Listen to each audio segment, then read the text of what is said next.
कहा था कि 5:30 हम आपके साथ लाइव आएंगे, तो लाइव है। कुछ लोग संजय भारद्वाज यानी हमारे प्यार से संजय के बारे में कुछ गलत अफवाह फैला रहे हैं। तो मैं चाहूँगा संजय कि उस विषय पर ज़रा लोगों के सामने इस बात को बता दो कि क्या सच्चाई है। क्योंकि भाई ऐसा हुआ था कि आज से 4 साल पहले मुझे कुछ लोग मिले थे जो एक स्पोर्ट्स कंपनी रन करते थे। उन्होंने मुझे कहा कि हम कुछ अकेडमीज खोलेंगे छोटे शहरों में, लाइक अमृतसर, अम्बाला, ग्वालियर, सहारनपुर।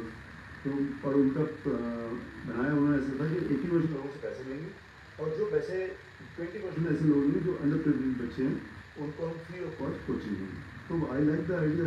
मैंने बोला ठीक है, आज हैंड दी। उन्होंने मुझे उस बात के पैसे दिए और बैंक में दिए। उन्होंने मुझे पूछा भी कैसे लेंगे, तो मैं कहा मैं कोई गलत काम नहीं कर रहा लाइफ में, मुझे चेक से पेमेंट दी है। उन्होंने मुझे चेक से पेमेंट दी, मैंने वो दी। उसके बाद आ गया कोरोना। कुछ टाइम तक कुछ नहीं हो पाया। लोग अब दुनिया में सबको पता है कोरोना के बाद कुछ भी नहीं होता उसमें। उसके बाद पता लगा कि वो उन्होंने कुछ और कुछ काम किए होंगे, मुझे पता नहीं था लेबर तरफ से। तो मुझे हरियाणा पुलिस ने 41A का नोटिस देकर ये बुलाया कि एज ए विटनेस क्या आप आइए और आप ये जो बोल रहे हैं क्या, क्योंकि मेरे अकाउंट में पैसे आए थे तो I was called as witness. कोई FIR नहीं, कोई चार्जशीट में मेरा कोई नाम नहीं है। तो मैं गया और उन्होंने मुझे ऐसे बताया, तो मैं ठीक है, मैंने ऐसे पैसे लिए थे और मैं वापस करता हूँ। तो मैंने वो पैसे वापस कर दूँगी, जो मेरे पास पैसे हैं मैं एज भी वापस कर दूँगी। मतलब बड़ी सिंपल सी बात है कि आपको प्रोफेशनली एंगेज किया, जहाँ अकेडमीज बननी थी वहाँ कोचिंग करानी थी, उसके लिए आपको एडवांस दिया या जो भी पैसा दिया वो दिया। और बाद में जब लोगों ने शिकायत या कुछ की तो क्योंकि आपका उसमें कोई नाम और लेना देना नहीं था तो 41A एविडेंस में गए। बिल्कुल विटनेस की प्रॉब्लम। हाँ, तो यह चीज़ अगर कोई प्रूव कर दे कि संजय भारद्वाज के खिलाफ FIR भी हो या चार्जशीट भी हो तो मैं मानने के लिए तैयार हूँ और उसके बाद आप जो कदम कहेंगे वो लूँगा। लेकिन मैं आप लोगों से मैं कोई चार्जशीट हो, कहीं मेरा नाम हो, कोई FIR हो, मुझे प्लीज़ दिखाइए। जो काम के मेरे नाम पे उछाला जा रहा है, तो मैं आज अच्छी बात है आपने मुझे प्रोग्राम में बुलाया और ये दुनिया भर में जाए, मैं कहता हूँ सब मेंबर को जाए, क्योंकि मैं आम वन अगर मेरा किसी भी चार्जशीट में नाम है तो I will not contest this election top. मेरा किसी भी चार्जशीट में नाम है तो I will not contest this election top. नहीं, तो ऐसे तो अगर देखा जाए तो हमारे सामने जो पूर्व के सचिव रहे हैं विनोद तिहारा और अभी भी लड़ रहे हैं। देखो वो बेशर्मता कर सकते हैं, वो किसी लेवल पे जा सकते हैं, पर मैं अगर कहीं नाम आया तो मैं इलेक्शन नहीं लड़ूंगा, मैं ओपन जाकर बोलता हूँ आपकी। नहीं तो फिर वो लोग तो जेल भी गए हैं, उनके तो कितनी सारी चार्जशीट हैं, कितनी सारे FIRs हैं, उनके तो कितने सारे केस हैं, 90 दिन वो जेल में रखे हैं। मैं जाना नहीं चाहता इन बातों में, मगर अगर वो लड़ना चाहते हैं दैट इज हिज कॉल, वो लड़ना चाहे तो लड़े। नहीं, क्योंकि मेरे पास रिकॉर्ड है कि 3 महीने मेरठ जेल में रहे जी और जमानत पर रिहा हुए। जमानत किसी उसने दी व्यक्ति ने जिसका बेटे को खिलाना चाहते थे वो DDCA के अंदर, और उन्होंने अपनी मर्सिडीज कार बेल के तौर पर वहाँ पर रखी थी। हालांकि ये केस फिर सुप्रीम कोर्ट ने 11 नवंबर को खोल दिया। इन्होंने प्ली ली थी कि DRI अरेस्ट नहीं कर सकता, कस्टम्स अरेस्ट करना चाहिए, इस कारण से बेल पर थे। लेकिन 11 नवंबर को सरकार ने जाकर दलील रखी कि 2 लाख करोड़ का नुकसान सरकार का होगा यदि आप इसको इस तरीके से करेंगे तो फिर सुप्रीम कोर्ट ने कहा कि हाँ, इस केस को खोला जाए। 1900 करोड़ के GST का घोटाला विनोद तिहारा के खिलाफ में है। इनके साथ में जो इनका एक संगी था वह गगन जिंदल, वो भाग गया दुबई। वो इनके साथ में था, वो जेल में था, लेकिन वो निकलते ही यहाँ से भाग गया है। लेकिन विनोद तिहारा जी पर केस खुल गया है। इन्होंने एक जगह पर मेरा नाम लिया था, न लिया होता तो बेहतर रहता, लेकिन उन्होंने नाम लिया कि कीर्ति आज़ाद ने मेरे ऊपर 2 केसेस लगाए हैं, FIR किए हैं, कुछ नहीं होगा। मैं आपको बता देना चाहता हूँ कि FIR नंबर 538/214 और FIR नंबर 312/2014 यह IP स्टेट पुलिस स्टेशन पर cheating, forgery of documents by indulging in birth age forgery and fraud of players playing in DDCA by getting them admitted in a school at Rohini run by him. यह chargesheet हो चुके हैं और criminal chargesheet इन पर file हो चुकी है जो 2020 में ही हुई थी और हाँ, FIR नंबर दे दिया मैंने इनको।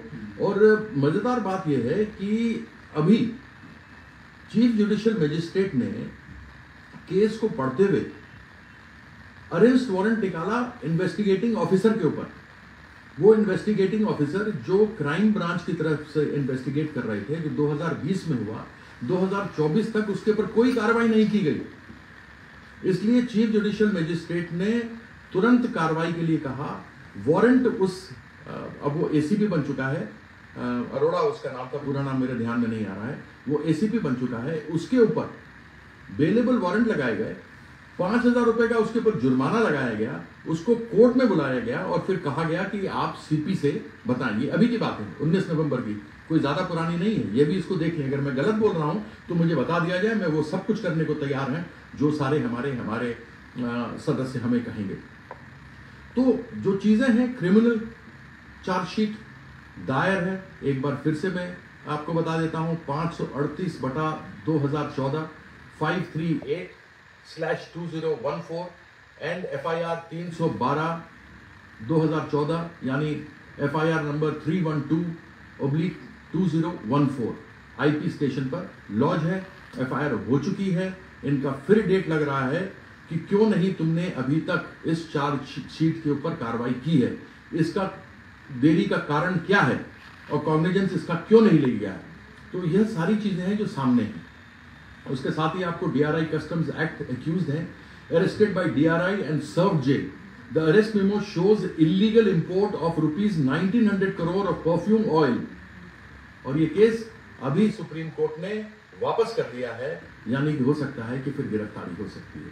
तो मैं इन सबों को साफ कर देना चाहता था। एक जगह इनका स्कूल है, जिस स्कूल में इन्होंने अपना नाम बदल करके विनोद जैन कर लिया। हमारी भाभी जी जिनका नाम मिली तिहारा था, उनका नाम मिली जैन कर लिया। उनके फादर का नाम भी जैन कर लिया। और उसके बाद इस स्कूल को, विद्या जैन पब्लिक स्कूल को इन्होंने लेने का कोशिश किया। वो CBSE का सारा रिकॉर्ड हमारे पास है। जिस प्रकार से क्रिमिनल रिकॉर्ड हमारे पास में है, जिस प्रकार से हमारे पास में DRI कस्टम्स के केस का रिकॉर्ड हमारे पास में है, माननीय सुप्रीम कोर्ट का आदेश है, चीफ जुडिशियल मजिस्ट्रेट ने किस प्रकार से डांटा है दिल्ली पुलिस को और CP को बताने के लिए कहा गया है, 5,000 का जुर्माना लगाया गया है। ये सारी चीजें हैं।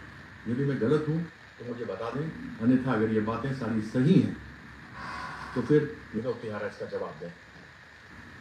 मैं अगर गलत बोल रहा हूं तो मैं कुछ भी करने को तैयार हूं।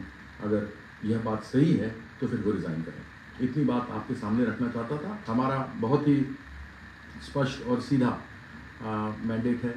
हम लोगों के पास जा रहे हैं, हमने काम करना है।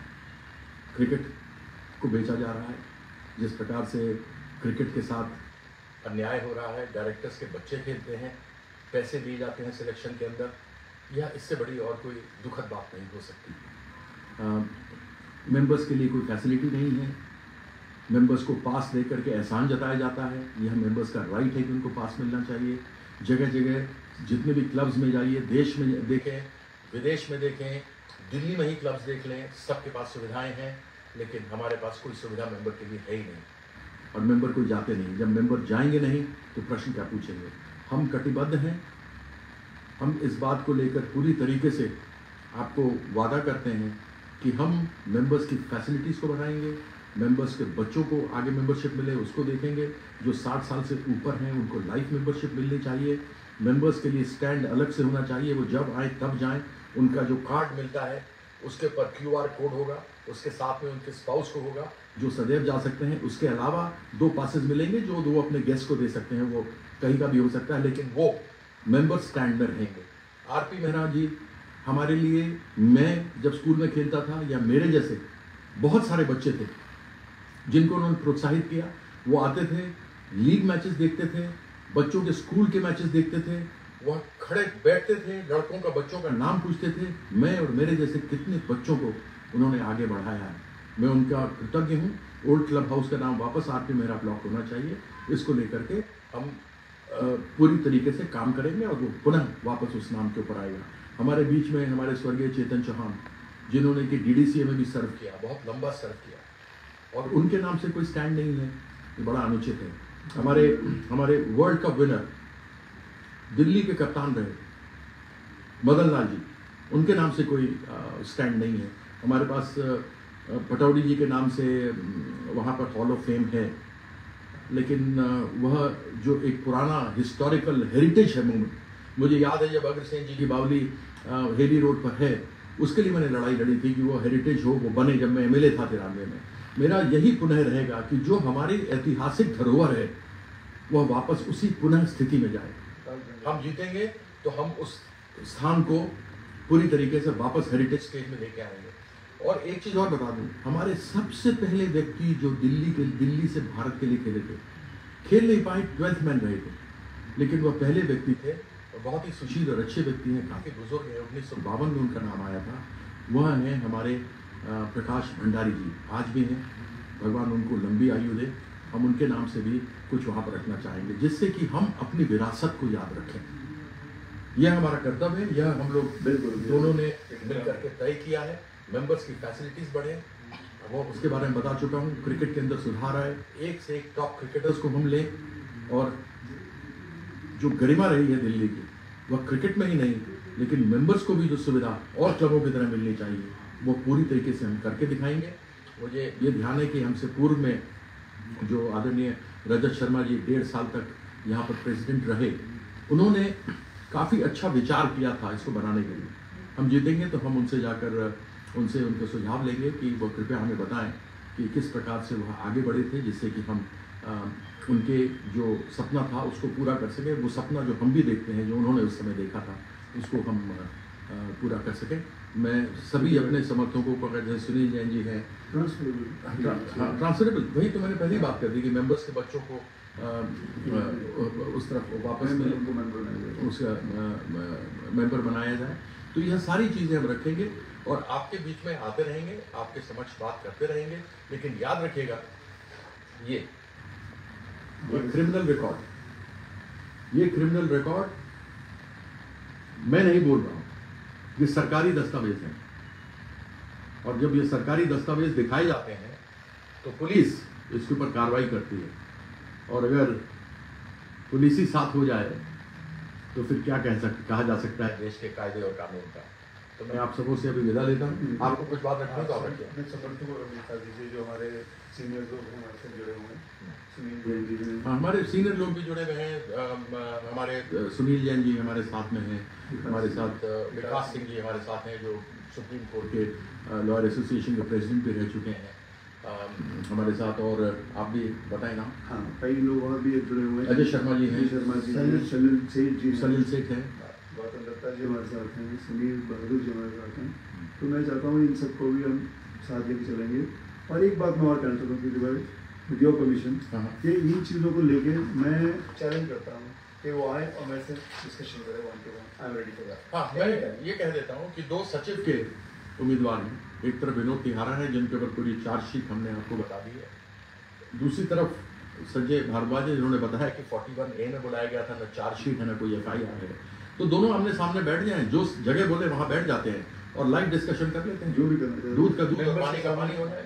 मेंबर्स के सामने, बिल्कुल मेंबर्स के सामने ये बात होनी चाहिए, या तो मेंबर्स को बुलाया जाए, उनके सामने ये बात रखा जाए। क्योंकि हम एक बात में विश्वास करते हैं कि DDA से अब नहीं बदलेगा तो कभी नहीं बदलेगा। बहुत बहुत धन्यवाद, नमस्कार।